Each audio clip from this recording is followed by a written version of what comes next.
Hello guys, it's Sil Mariano and welcome back to my vlog. So for today's video guys, pag-uusapan natin itong modus ng mga scammer kung saan muntik nang mabiktima yung kapitbahay namin kahapon. So bakit natin ito pag-uusapan, Actually guys, gusto ko lang i-share sa inyo ito at gusto ko lang din guys na maging aware kayo, lalo na sa mga hindi nakakaalam na meron ganitong modus ng mga scammer online at pati na rin guys sa phone call, kasi yung kapitbahay namin sa phone call siya muntik nang mabiktima nitong scammer na to. Mabuti na lang guys na aware ako sa mga ganitong modus ng mga scammer, kaya mabilis kong na-advise yung kapitbahay namin at hindi na din siya nagpauto dito nga sa scammer na tumatawag sa kanya. Kaya naman kung interesado ka sa topic natin ngayon, please keep on watching. Okay, let's go.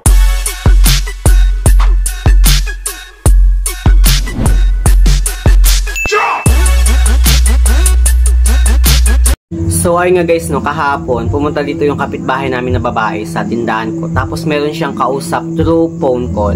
Sa yung kausap nga daw niya is staff daw ni Willie Revillame. Actually guys, tapos guys, alam niyo ba na may dala siyang bag na nakatago talaga sa damit niya.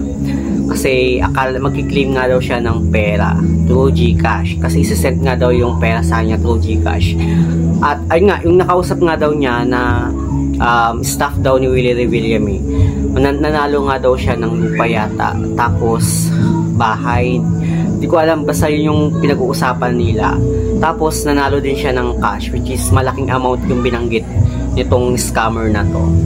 So ako naman hindi ko pa siya pinapansin that time, kasi akala ko kung very important na person yung kausap niya, so parang nakikinig lang ako. Then maya-maya lumapit siya sa akin, tapos sinabi niya na ano daw yung GCash account ko, kasi dito daw i-claim yung pera na ipapadala nung kausap niya. Pero bago pala yun guys, akala ko yung kausap niya is kapatid niya or kamag-anak niya na papadalahan siya ng pera, kasi mga madala-dala siyang bag na magka-cash out siya. So ako naman, syempre guys, malaking amount na yung 30,000 yung pagkarinig ko dun sa ipapadala, which is ako naman guys, syempre malaking amount guys yung 30,000, at malaki din yung tubo ko doon kasi 2% talaga ako sa pagka-cash in cash out. So nakikinig lang ako guys sa pinag-uusapan nila, kasi akala ko talaga kapatid niya or kamag-anak yung kausap niya. Then maya-maya biglang narinig ko guys yung pinag-usapan na sinabi nung lalaki sa kabilang linya na kung nagtatanong siya dun sa kapitbahay namin na babae na kung may GCash outlet ba dito sa amin. So tinanong ako nung babae na kapitbahay namin kung ano yung GCash ko. So tinuro ko guys yung number ko dun sa GCash ko, kasi nakapaskil yan sa tindahan ko. Then after nun, narinig ko na sinabi ng lalaki na pwede daw bang pakibigay yung cellphone na hawak ng babaeng kapitbahay namin sa akin, at ako yung kakausapin ng lalaking kausap niya. So binigay sa akin yung cellphone, then kami yung nag-usap ng lalaki. So habang nag-uusap kami guys ng lalaki, wala pa talaga akong idea, kasi akala ko talaga kapatid niya or kamag-anak yung kausap niya. Nagtanong sa akin yung lalaki na kung ano ba, kung nagpapa-GCash daw ba ako. So sabi ko, oo, nagpapa-GCash ako. So sabi niya, ganito sir ha, merong 30,000, meron daw siyang 30,000. So syempre ako naman, malaking amount yun yung pinag-uusapan, kaya parang nakikipag-usap talaga ako sa kanya ng maayos, until sinabi niya na ganito, may 30,000 daw yung kanyang kapatid, which is akala ko kapatid nga niya nung babaeng kapitbahay namin na pinadala. May 30,000 daw siyang pinadala. Tapos so ang gagawin ko daw is kailangan ko daw mag-send sa kanya ng 30,000 dun sa GCash number na ibinigay niya sa akin. May binigay siya sa akin guys na GCash number, tapos yung pangalan. Dapat correct daw yung pangalan dun tsaka yung account number. So ako naman tinype ko pa yung GCash number, kasi akala ko din parang nalilito na talaga ako guys, ang niisip ko magka-cash out yung kapitbahay namin na babae. Pero nung nag-usap kami, kasi binigay niya nga yung GCash account number niya na sisendan ko ng pera, akala ko magka-cash in siya or ipapadala ko yung 30,000 doon sa kausap ko na lalaki. Tapos yung kapitbahay namin yung magbibigay ng 30,000 sa akin, kasi nga 'di ba kapag magka-cash in is mag-receive ka ng pera. So ayun, habang nag-usap kami na lalaki, kino-correct niya talaga guys, no, yung kanyang GCash account number sa akin. Tapos ang galing guys, no, ang galing ng mga sinasabi niya, ang professional ng pagkakasabi niya. But then, binigay ko yung cellphone sa kanya, tapos binalik ulit sa akin yung cellphone kasi tinatanong ng lalaki kung na-send ko na ba daw yung 30,000 na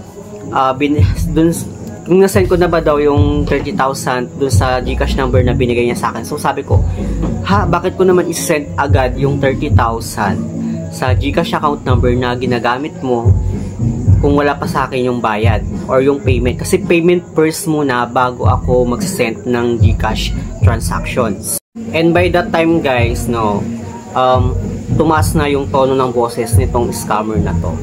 Sinabi niya na meron daw nga daw siyang pinadalang 30,000 sa kapatid niya. So ako naman, nakipagtaasan din talaga ako guys ng boses kasi alam mo yun, yung feeling na nakakabwisit yung tono ng boses niya. So ako naman sinabi ko, excuse me sir, payment first muna bago ko isi-send yung GCash ko. Alam mo ba guys kung ano yung sinabi niya sa akin? Sigurista daw ako, kala mo daw hindi daw ako babayaran. Sabi ko, ay bakit?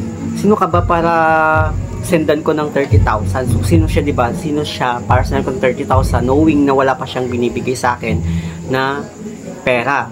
So sino namang tanga, diba, mag-send ng ganong kalaking amount tapos wala pang pera na binibigay sa'yo? Kasi ako talaga, payment first muna ako sa GCash, cash in cash out ko bago ako mag-send ng padala. Kasi hindi natin alam na sobrang dami na talaga ng mga scammer ngayon sa mga GCash, which is hindi talaga natin maiiwasan yan. So ayun nga guys, no, tuloy-tuloy pa din yung pagtataas niya ng boses sa akin. Tapos sinabihan niya ako na, ano akala mo sa akin? Scammer? Sabi niya sa kabilang linya. Ako naman tinasan ko talaga ng boses siya. Sabi ko, ano ba? Hindi ka ba scammer? Parang nawala na talaga yung sa isip ko na kung sino yung kausap ko. Nakausap naman kasi talaga ng kapitbahay namin. Inisip ko na nakikipagsagutan ako sa kapatid niya kasi akala ko talaga kapatid niya nung kapitbahay namin. So parang nawala na ako sa isip ko noon na makipagsagutan kasi hindi ko na kinaya yung mga sinasabi niya na sigurista daw ako, akala mo kung sino ako, ganito, ganon. Dami-dami niyang sinasabi. So talaga nakipagtaasan din ako ng boses na tatablahin talaga kita kasi kung ano yung pinapakita mo sa akin, yun din yung papakita ko sa'yo. So ayun, sabi ko, scammer ka. Minula-mula ko siya no, kahapon talaga guys.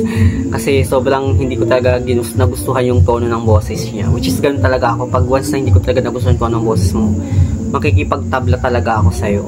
Hanggang sa kinuha na nga nung kapitbahay namin cellphone, ninagaw niya na sa akin, tapos siya na yung nakipag-usap kasi hindi pa siya aware sa ganito eh.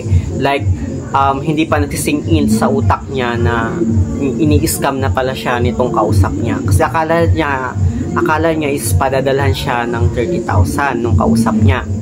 So, ako naman sinabi ko sa kanya na habang usap na, scammer yan. Sabi ko, maniniwala ka dyan na scammer yan. Nang-i-scam lang yan siya. Bigla siyang lumayo. Pumunta siya sa tabing dagat. Doon sila nag-usap. So ako lumapit pa ako kasi ayoko talagang mabiktima yung kapitbahay namin kasi alam ko talaga yung modus ng mga ole. Akala nila madali nilang makuha yung loob ko sa ganong way. Excuse me. Graduate na ako sa mga ganyang modus, no. So ayun, lumapit nga ako sa kanya sa tabing dagat tapos kinausap ko siya ng masinsinan na ganito. So kaya mo bang magpadala ng 30,000 sa kanya? Kakilala mo ba yan? Sinabi ko sa kanya, asan yung 30,000 mo? Sinabi ko doon sa kapitbahay namin, ha? Papadalan ko siya ng 30,000? Sabi niya, doon na pumasok sa isip niya na, oo, sabi niya, diba, padadalan mo siya ng 30,000 para maibayad niya doon sa sasabi niyang lupa, sa sabis. Yun yung sinabi ko, akala ko siya magpapadala sa 30,000, hindi, ikaw ang magpapadala ng 30,000 sa kanya. So, doon na nag-sink in sa utak niya na ini-scam na pala siya. So binabaan niya na ng tawag yung kausap niyang lalaki. So ayun, hanggang sa nag-usap kami ng masinsinan na ganito yung gawain ng mga scammer. And by that time guys, no, naliwanagan na din yung kapitbahay namin na scammer yung kausap niya at nagpapanggap lang na staff ni Willie Ray Villame. So ayun, tumigil na siyang kontakin yung lalaki na yun. So guys, no, sa kayo, lalo na sa inyo guys na hindi nakakaalam sa ganitong scammer, ganito guys ha, hindi lang yan sila nagpapanggap na staff ni Willie Revillame, kundi nagpapanggap din yan sila guys, no, na staff ni Raffy Tulfo. Tapos nagpapanggap din yan sila guys na staff ni Erwin Tulfo, which is doon din ako guys, no, muntik nang mabiktima nitong nagpanggap na na staff daw ni Erwin Tulfo, kung saan nung time na namatay yung ate ko kasi humingi ako ng tulong sa Facebook. Tapos humingi ako ng mga donations kasi namatay yung ate ko sa cancer. Then doon niya nakuha siguro yung number ko, tapos tinawagan ako nitong nagpapanggap na staff ni Erwin Tulfo. Tapos hiningi niya yung GCash account number ko. Actually ang galing guys, no, kasi ang galing ng mga panalitan nila, pang professional talaga. Tapos sinabi niya na sila na daw bahala kasi ang layo kasi ng ate ko, namatay siya nung sa La Union, tapos nandito kami sa Mindanao. And that time guys is walang-wala talaga kami, wala kaming makuha ng pera. So ang need lang namin is cash na para sa papa ko, kasi si papa ko yung babiyahe nun pauwi ng La Union. Sobrang layo talaga guys ng La Union dito sa Mindanao. Tapos hindi kaya ng pamasahe namin pauwi doon, andun namatay yung ate ko. So yun, sinabi nung staff nitong si Erwin Tulfo daw, nag-stop daw ni Sir Erwin Tulfo na sila na daw bahala sa gagastusin namin sa airport. Lahat daw kami makakapunta doon sa La Union, pauwi ng La Union, kasi ipapadala daw lang sa GCash number ko, kasi kaya kinuha nila yung GCash number ko. So ako naman, akala ko talaga legit to guys, no, kasi ang galing guys, so sobrang professional ng pananalita nila.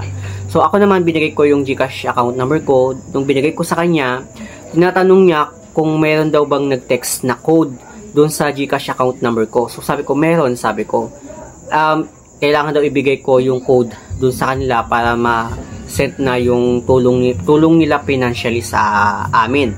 So ako naman that time, alam ko na agad yung ganong mga modus ng mga scammer na bakit ko ibibigay yung code ko sa GCash na na-receive ko doon sa lalaki na yun, sa tumawag sa akin na yun.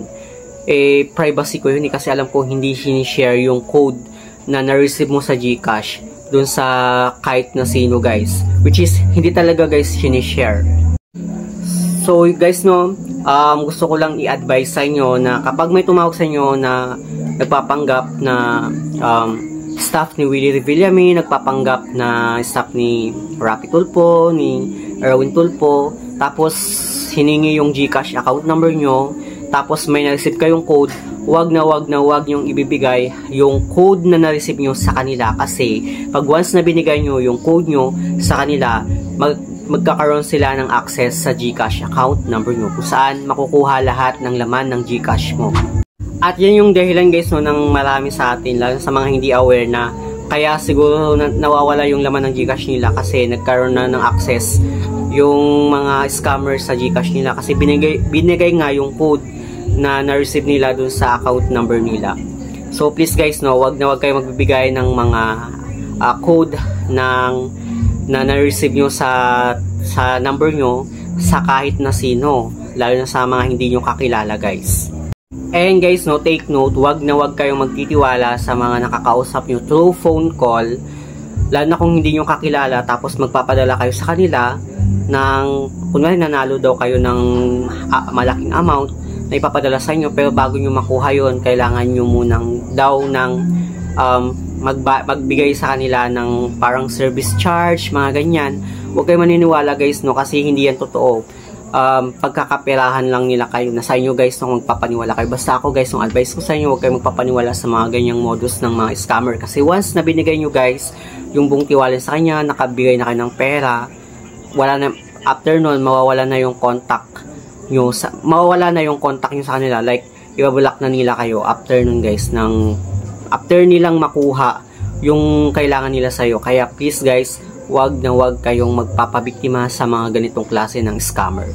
And beware lang guys, no, sa pagpo-post ng personal information nyo sa mga social media platform, lalo na guys sa Facebook, kasi mostly mas maraming nagkakalat doon ng mga scammer. Lalo na guys, no, yung mga account number nyo sa GCash or yung mga cellphone number nyo guys, mag-ingat lang kayo sa pagpo-post ng mga personal information nyo, lalo na kung naka-public guys.